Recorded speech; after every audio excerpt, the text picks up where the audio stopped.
মুহাম্মদ এই কারণে তোমার সুপারিশের দরকার নাই, তোমাকে নবী মানারও দরকার নাই। নাউজুবিল্লাহ।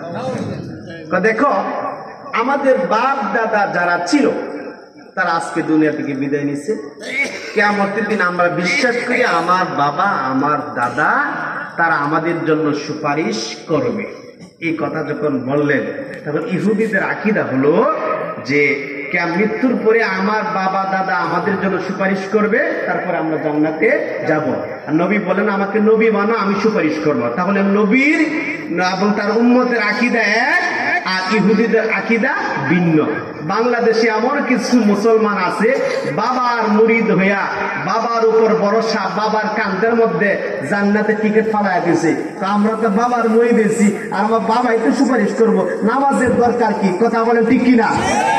এরকম লোকমান হয়ে এলাকাত নাই।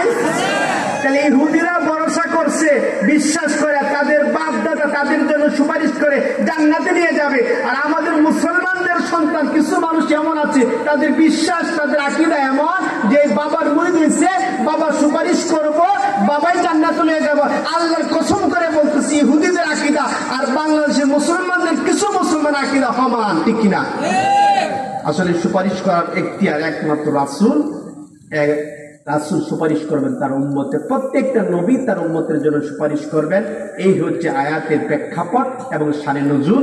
আল্লাহ জানায় দেন নবী আপনি তাদেরকে জানায় দেন সুপারিশ করবে তো দূরের কথা, ওই দিনটা এমন কেউ কাউকে সামান্য উপকার করবে না এবং কারো কাছ থেকে বিনিময় নেওয়া হবে না। তোমরা বলতেছো বাবা সুপারিশ করবে, দাদা সুপারিশ করবে, আরে তোমার বাবা দাদারও তো কবরে থাকবে না, ঠিক না? ঠিক।